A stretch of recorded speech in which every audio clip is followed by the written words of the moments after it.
কানুন মেনে আমরা এই সমাজে বসবাস করি। আমরা এখানে যারা উপস্থিত হয়েছি কেউ আমরা এখানে ছিনতাইকারী নই। ছিনতাইয়ের বিরুদ্ধে নারায়ণগঞ্জে বিপ্লব তৈরি হয়েছে। কোন ছিনতাইকারীকে বসবাস করতে দেওয়া হবে। আমরা স্পষ্ট ভাষায় বলে দিতে চাই, আপনারা চোখ খুলে দেখেন, এখানে যে জনতা হাজির হয়েছে, এই জনতা মাঝদারের অধিবাসী, নারায়ণগঞ্জের অধিবাসী, মুক্তির মিছিলে শরীক হয়েছে। আপনাদের আজকে এখানে সর্বস্তরের মানুষের অংশগ্রহণই প্রমাণ করে আল ফালার সদস্যগণ এই এলাকার সর্বস্তরের মানুষের মুক্তির পক্ষে লড়াই করছে। আল ফালার সদস্যদেরকে মিথ্যা মামলা দিয়ে বন্দী করে রাখা যাবে না। আমরা এখান থেকে স্পষ্ট ভাষায় বলতে চাই, আমরা আইনের প্রতি শ্রদ্ধাশীল। আমরা জেনেছি সৃজন নামে একটি ছিনতাইকারী, যার নামে ফতুল্লা থানায় অনেকগুলি মামলা আছে। ফতুল্লা থানায় তার ছবিটাও আছে ছিনতাইকারী হিসেবে। আপনারা ছিনতাইকারী ধরতে পারেন না, ফতুল্লা থানায় এখনো গেলে দেখবেন বিভিন্ন রকমের ছবি দেওয়া আছে ছিনতাইকারীতে। ছিনতাইকারী ধরতে পারেন না, ইমাম সাহেবকে ধরার জন্য উঠে পড়ে লেগেছেন, এটা মেনে নেবেন। আপনারা যদি আসামি ধরতে হয় তাহলে মাস্টারে যত চিহ্নিত সন্ত্রাসী আছে তাদেরকে আগে কাপ করাই তার করাতে হবে।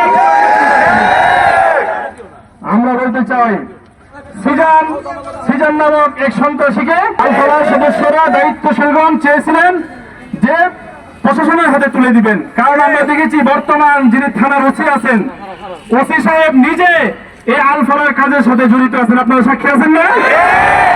ওসি সাহেব নিজে আল ফালার এই কাজের সাথে জড়িত আছেন। তিনি এখানে এসেছেন, হাজার হাজার মানুষের সামনে ওসি সাহেব বক্তব্য দিয়েছেন। তিনি বলেছেন আপনারা আসামি ধরে প্রশাসনের কাছে তুলে দিবেন। এর ধারাবাহিকতায় এই আল ফালার সদস্যগণ প্রশাসনের কাছে তুলে দেওয়ার জন্য সৃজনকে তারা প্রস্তুতি নিয়েছিল। কিন্তু তার মা সর্বশেষ একটা দাবি করেছিল, এবারের মতো আমার ছেলেকে শেষবারের মতো সুযোগ দেন, আরেকবার যদি আসে তাহলে আমি আর আমার ছেলেকে নিতে আসবো না। এই কথা বলার পরে তার মা সৃজনকে কি জীবিত অবস্থায় নিয়েছিল না মৃত অবস্থায় নিয়েছিল? জীবিত অবস্থায় নিয়েছিল। তাহলে আল ফালার সদস্য অথবা সাধারণ মানুষ কি তাকে মেরে ফেলেছিল নাকি জীবিত রেখেছিল? আমরা কাউকে বেঁধে পিটানো এটা আমরা সমর্থন করি না, কিন্তু সাধারণ মানুষ হয়তো খুবই সেখানে পিটিয়েছে। কিন্তু এখানে তো আল ফালার যারা নেতৃবৃন্দ যাদের নামে মামলা দেওয়া হয়েছে তারা তো সেখানে ছিল না। এরপরে জীবিত অবস্থায় ফেরত দেওয়ার পরে তার মা তাকে নিয়ে গিয়েছে গাড়িতে করে সেখানে ইঞ্জেকশন দিয়েছে, নাকি গলায় চিপতে মেরে ফেলেছে, নাকি আরো কোন ষড়যন্ত্র করেছে আল ফালাকে ফাঁসানোর জন্য সেটা আমাদের জানা নাই। আল ফালার সদস্যদের উপর যদি ফুলের টুকা পড়ে নারায়ণগঞ্জ শহরকে জুলাইয়ের মতো আবার আচরণ করে দেওয়া হবে। আমাদের বার্তা ক্লিয়ার, আমরা আইনের প্রতি শ্রদ্ধাশীল আছি। আইনের প্রতি শ্রদ্ধা রেখে আমরা বলতে চাই, আপনাদের কাছে মামলা করা হয়েছে, আপনারা মামলা গ্রহণ করবেন, ঠিক আছে, আপনারা মামলা নেবেন, কিন্তু তদন্ত ছাড়া, সুষ্ঠু তদন্ত ছাড়া মুফতি কাউসার কাসেমি আব্দুল গনি আল ফালার সদস্যদেরকে গ্রেফতার করার জন্য প্রচেষ্টা করবেন না।